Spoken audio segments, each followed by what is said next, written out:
For more on the outlook for the economy, let's bring in David Stockman, former budget director under President Reagan. He's also the author of The Great Deformation, The Corruption of Capitalism in America. Mr. Stockman, welcome to Bottom Line. Good to have you on. Glad to be here. Last night, the president called for increased federal spending. That immediately was getting shot down by the Republicans in Congress. That money would be used for infrastructure improvements to fix the nation's roads and bridges. The president also called for the first increase in the minimum wage in 6 years.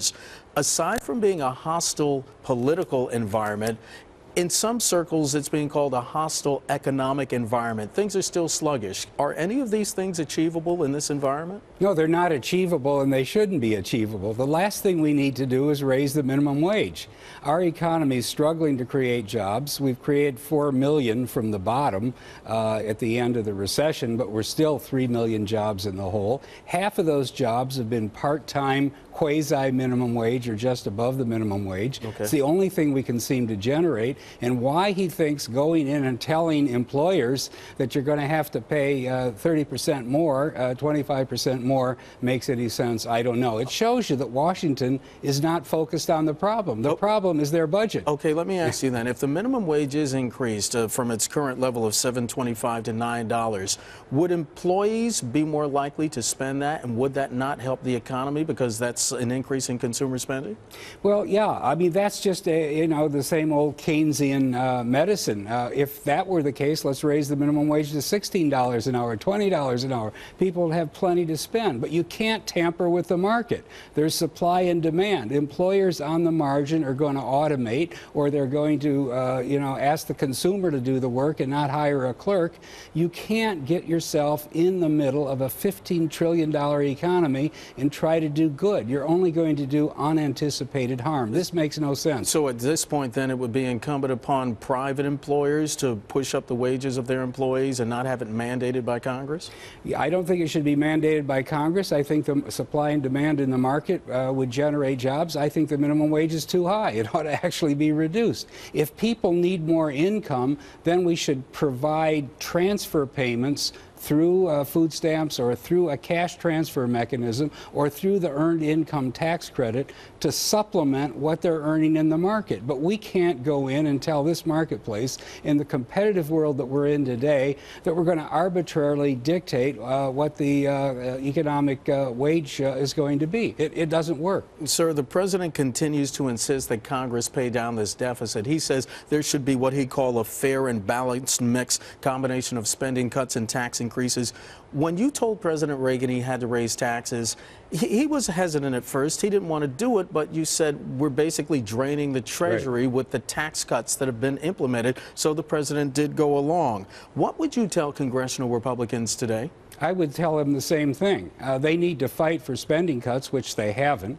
They need to tell the truth to the public that Social Security is out of control, and the better off affluent retirees need to have their benefits cut through a means test.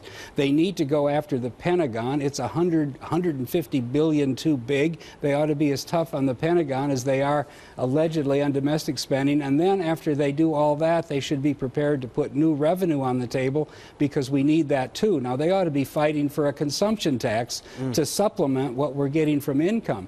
But by taking this kind of know-nothing posture, no taxes ever, anyway, anyhow, anytime, they're simply making themselves irrelevant and not engaging in the debate we need, because we have a deficit facing this country of 15 or 20 trillion over the next 10 years. Not what they think in Washington. It's far bigger because the economy is far weaker. Mr. Stockman, yesterday I spoke to Stuart Eisenstadt. He was the Deputy Treasury Secretary during the Clinton administration, and I asked him about the two schools of thought regarding sequestration. The one school of thought is, let it happen. It's about time. We've got to get our spending under control. We've got to get this debt under control. The other school of thought is we can't possibly let this happen because it would cripple a nascent economic recovery. He was in the latter camp. Which camp are you in? I'm in the let it happen camp. It's not an ideal way to make policy, but our system is so paralyzed, it's so dysfunctional, that it may be the only way we can get at this